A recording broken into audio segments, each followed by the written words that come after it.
ಚಕ್ರವರ್ತಿ news, ಇದು ಭ್ರಷ್ಟರ ವಿರುದ್ಧ ಬ್ರಹ್ಮಾಸ್ತ್ರ. ನಮಸ್ಕಾರ ವೀಕ್ಷಕ, ಚಕ್ರವರ್ತಿ ನ್ಯೂಸ್ಗೆ ಸ್ವಾಗತ. ನಾನು ಚೇತನ್ ಶಿವಶಿಲ್. ಚಕ್ರವರ್ತಿ ನ್ಯೂಸ್ ನ ಸುದ್ದಿಗಳು ನಿಮ್ಗೆ ಸರಿಯಾಗಿ ತಲುಪ್ತಾ ಇಲ್ವಾ?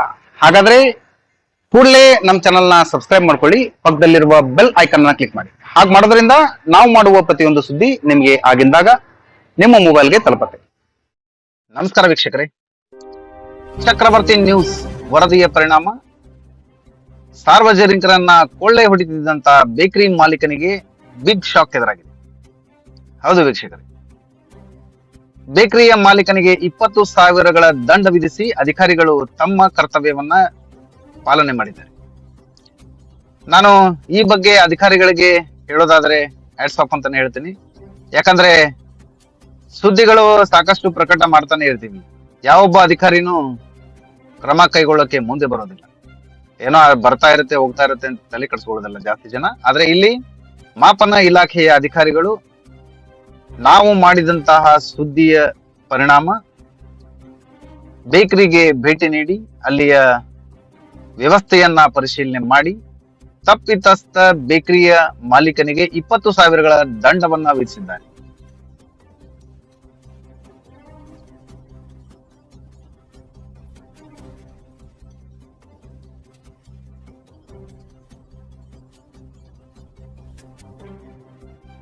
ಎಚ್ಚರಿಕೆ ಕೂಡ ಕೊಟ್ಟಿದ್ದಾರೆ. ಈ ದಂಡ ಕೇವಲ ಒಂದು ಬಾರಿ ಮಾತ್ರ ಅಲ್ಲ, ಇದೇ ಪ್ರಕರಣ ಏನಾದ್ರೂ ಮತ್ತೆ ಮರುಕಳಿಸಿದ್ರೆ, ಇದೇ ರೀತಿ ಏನಾದ್ರೂ ನೀವು ಸಾರ್ವಜನಿಕರಿಂದ ಹೆಚ್ಚಿಗೆ ಹಣ ಪಡೆಯುವುದು ನಮ್ಗೆ ಏನಾದ್ರೂ ಗೊತ್ತಾದ್ರೆ ಮತ್ತೆ ನಾವು ನಿರಂತರವಾಗಿ ನಿಮ್ಮ ಬೇಕರಿಯ ಮೇಲೆ ದಾಳಿ ಮಾಡ್ತಾನೆ ಇರ್ತೀವಿ ಅನ್ನುವಂತ ಎಚ್ಚರಿಕೆ ಸಂದೇಶವನ್ನ ಕೂಡ ಕೊಟ್ಟು ಬಂದಿದ್ದಾರೆ.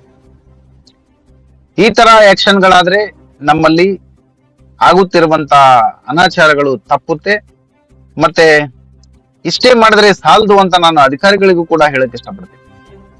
ಈಗ ನಾವೊಂದು ಸುದ್ದಿ ಮಾಡಿದೀವಿ, ಸುದ್ದಿಗೆ ಸಂಬಂಧಪಟ್ಟಂತೆ ಒಂದು ಶಾಪ್ಗೆ ಹೋದ್ರಿ, ಪರಿಶೀಲನೆ ಮಾಡಿದ್ರಿ, ದಂಡ ಹಾಕಿದ್ರಿ, ಬಂದ್ರಿ, ಓಕೆ, ಇದಕ್ಕೆ ನಿಮ್ಗೆ ಧನ್ಯವಾದಗಳನ್ನ ತಿಳಿಸ್ತೇವೆ.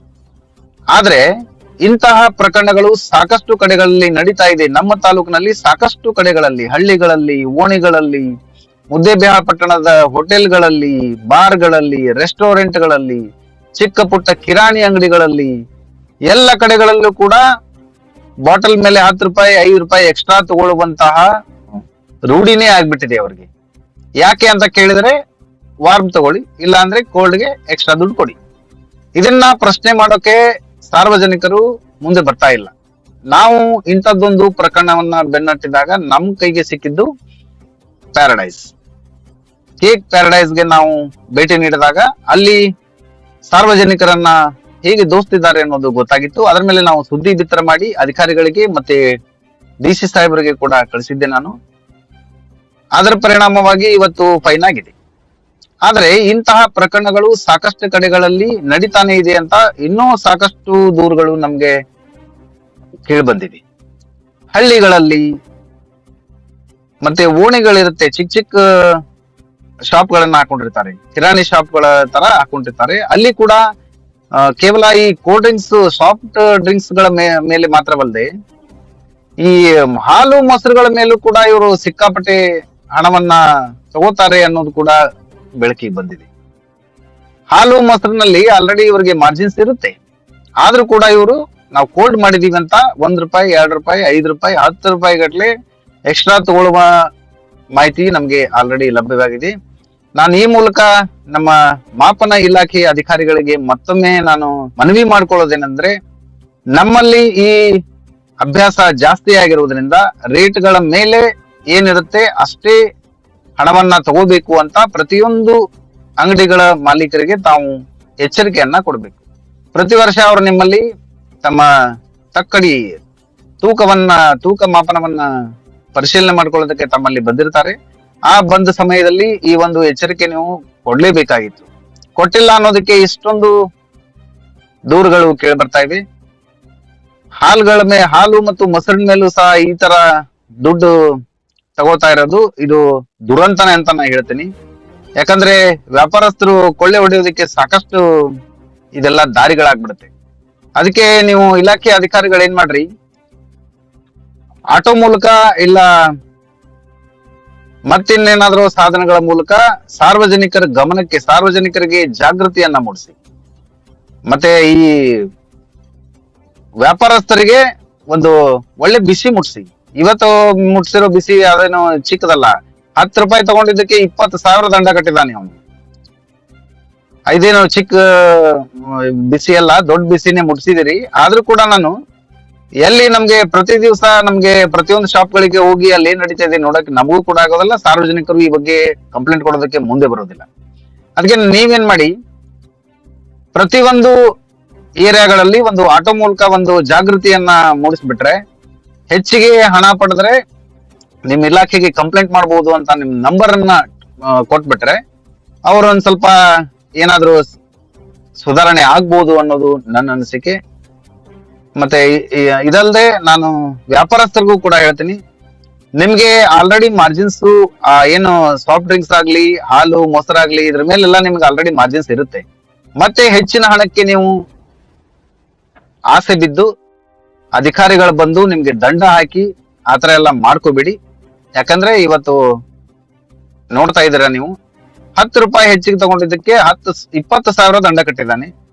ಮತ್ತೆ ಈ ತರ ಆದ್ರೆ ನಿಮಗೂ ಕೂಡ ನೀವು ದುಡಿದಿರೋ ದುಡ್ಡೆಲ್ಲ ಅಲ್ಲೇ ಹೋಗ್ಬಿಡುತ್ತೆ. ಯಾಕಂದ್ರೆ ನಮ್ಮ ಸರ್ಕಾರ ಕಾನೂನುಗಳನ್ನ ಮಾಡಿದೆ, ಸಾರ್ವಜನಿಕರಿಗೆ ಮೋಸ ಆಗ್ಬಾರ್ದು ಅನ್ನೋ ಉದ್ದೇಶಕ್ಕೆ ಕಾನೂನುಗಳನ್ನ ಮಾಡಿದೆ. ಆ ಕಾನೂನುಗಳನ್ನ ದಯವಿಟ್ಟು ಪಾಲನೆ ಮಾಡಿ. ಏನಿದೆ ಈ ಕಾನೂನಲ್ಲಿ ನೋಡ್ಕೊಳ್ಳಿ. ನಿಮ್ಗೆ ಗೊತ್ತಾಗಿಲ್ಲ ಅಂದ್ರೆ ಯಾರಿಗಾದ್ರೂ ಕೇಳಿ ತಿಳ್ಕೊಳ್ಳಿ. ಸಂಬಂಧಪಟ್ಟಂತ ಇಲಾಖೆಗಳಿದೆ, ಹೋಗಿ ಭೇಟಿಯಾಗಿ ಎಷ್ಟು ತಗೋಬೇಕು ಏನು ಅದ್ ನೋಡಿ.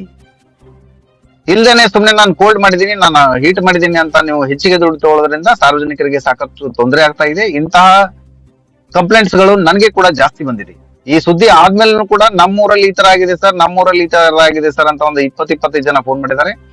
ಮತ್ತೆ ಮುದ್ದೇಬಿಹಾಳ ಲೋಕಲ್ ದಲ್ಲೂ ಕೂಡ ಪ್ರತಿಯೊಂದು ಗಲ್ಲಿಗಳಲ್ಲಿ ಏನು ಶಾಪ್ಸ್ ಇದೆ, ಬಹುತೇಕ ಅಂಗಡಿಗಳಲ್ಲಿ ಹೆಚ್ಚಿಗೆ ಹಣ ಪಡೆಯೋದು ಗಮನಕ್ಕೆ ಬಂದಿದೆ. ನಾನು ಎಲ್ಲಾ ವ್ಯಾಪಾರಸ್ಥರಿಗೆ ಹೇಳೋದೇ ಇಷ್ಟೇ, ನೀವು ಏನು ರೇಟ್ ಇರುತ್ತೆ ಆ ರೇಟ್ ಮೇಲೆ ಯಾವುದೇ 1 ರೂಪಾಯಿನೂ ಕೂಡ ಹೆಚ್ಚಿಗೆ ತಗೋಬೇಡಿ ಅಂತ ನಾನು ಹೇಳ್ತೀನಿ. ಅಕಸ್ಮಾತ್ ನೀವು ತಗೊಂಡಿದ್ದು ನಮ್ಗೇನಾದ್ರೂ ಗೊತ್ತಾದ್ರೆ ನಮ್ ಕ್ಯಾಮ್ರಾ ಅಲ್ಲೇ ಇರುತ್ತೆ. ಇವತ್ತು 20,000 ದಂಡ ಬಿದ್ದಿದೆ, ನಿಮ್ಗೆ ಎಷ್ಟು ದಂಡ ಬೀಳುತ್ತೋ ಅದು ಅಧಿಕಾರಿಗಳ ಮೇಲೆ ಡಿಪೆಂಡ್ ಆಗುತ್ತೆ. ಅದಕ್ಕೆ ನಾನ್ ನಿಮ್ಗೆ ಕೊನೆ ಬಾರಿ ಎಚ್ಚರಿಕೆ ಕೊಡ್ತಾ ಇದ್ದೀನಿ, ದಯವಿಟ್ಟು ಯಾವುದೇ ವ್ಯಾಪಾರಸ್ಥರು, ಬಾರ್, ರೆಸ್ಟೋರೆಂಟ್, ಮತ್ತೆ ಹೋಟೆಲ್ಸ್, ಮತ್ತೆ ಚಿಕ್ಕ ಪುಟ್ಟ ಕಿರಾಣಿ ಅಂಗಡಿಗಳು, ಎಲ್ಲರಿಗೂ ಹೇಳ್ತೀನಿ, ಕೋಲ್ಡ್ ಡ್ರಿಂಕ್ ಶಾಪ್ ಗಳಲ್ಲಿ, ನಮ್ಮ ನ್ಯಾಯಾಲಯದ ಎದುರುಗಡೆನೆ ಇದೆ ಕೋಲ್ಡ್ ಡ್ರಿಂಕ್ ಶಾಪ್. ನಮ್ಮ ನ್ಯಾಯಾಲಯದ ಸಿಬ್ಬಂದಿ ಒಬ್ರು ಕೂಡ ನನ್ಗೆ ಈ ಬಗ್ಗೆ ಗಮನಕ್ಕೆ ತಗೊಂಡ್ ಬಂದ್ರು. ಹೆಸರು ಹೇಳಕ್ ಇಷ್ಟಪಡೋದಿಲ್ಲ, ನನ್ಗೆ ರೆಡ್ ಹ್ಯಾಂಡ್ ಆಗಿ ನನ್ಗೆ ದಾಖಲೆ ಇಲ್ಲ ಅಂತ ನಾನು ಹೆಸರು ಹೇಳ್ತಾ ಇಲ್ಲ. ದಾಖಲೆ ಇದ್ರೆ ಅವ್ರನ್ನು ಕೂಡ ಬಿಡ್ತಾ ಇರ್ಲಿಲ್ಲ ನಾವು. ಅದಕ್ಕೆ ನಾನು ಪ್ರತಿಯೊಬ್ಬರಿಗೂ ಹೇಳ್ತೀನಿ, ನೀವೇನೇ ವ್ಯಾಪಾರ ಮಾಡಿದ್ರು ಕೂಡ ನಿಮ್ಮ ವ್ಯಾಪ್ತಿ ಮೀರಿ ವ್ಯಾಪಾರಕ್ಕೆ ಕೈ ಹಾಕಬೇಡಿ. ನಿಯಮಗಳನ್ನ ಉಲ್ಲಂಘನೆ ಮಾಡಿ ವ್ಯಾಪಾರಕ್ಕೆ ಕೈ ಹಾಕಬೇಡಿ. ನಿಮ್ಮ ವ್ಯಾಪಾರ ಚೆನ್ನಾಗಾಗ್ಲಿ ಅಂತ ನಾನು ಕೂಡ ದೇವರಲ್ಲಿ ಕೇಳ್ಕೊತೀನಿ. ಆದ್ರೆ ಹೆಚ್ಚಿಗೆ ಹಣ ಪಡೆಯುದ್ರೆ ನಾನ್ ಮಾತ್ರ ಸುಮ್ನೆ ಇರೋದಿಲ್ಲ. ನನಗ್ ಬಂದಂತ ಕಂಪ್ಲೇಂಟ್ಸ್ ಏನಾದ್ರು ನೀವು ಯಾವ ಶಾಪ್ ಅವ್ರದಿರಿ ಏನದಿರಿ ನಾನು ಯಾವ್ದನ್ನು ನೋಡೋದಿಲ್ಲ, ನಿಮ್ಗೆ ಯಾವ್ದು ರೆಕಮೆಂಡ್ಸ್ ಕೂಡ ನಡೆಯೋದಿಲ್ಲ ನನ್ಗೆ. ಅದಕ್ಕೆ ಇದೊಂದು ಲಾಸ್ಟ್ ಎಚ್ಚರಿಕೆ ಕೊಡ್ತಾ ಎಲ್ರಿಗೂ ಧನ್ಯವಾದಗಳು. ಈ ಸುದ್ದಿ ನಿಮ್ಗೆ ಇಷ್ಟ ಆಗಿದ್ರೆ ಲೈಕ್ ಮಾಡಿ, ಶೇರ್ ಮಾಡಿ, ಸಬ್ಸ್ಕ್ರೈಬ್ ಮಾಡಲು ಮರೆಯದಿರಿ. ನಿರಂತರ ಸುದ್ದಿಗಳಿಗಾಗಿ ನೋಡ್ತಾ ಇರಿ ಚಕ್ರವರ್ತಿ ನ್ಯೂಸ್. ಇದು ಭ್ರಷ್ಟರ ವಿರುದ್ಧ ಬ್ರಹ್ಮಾಸ್ತ್ರ.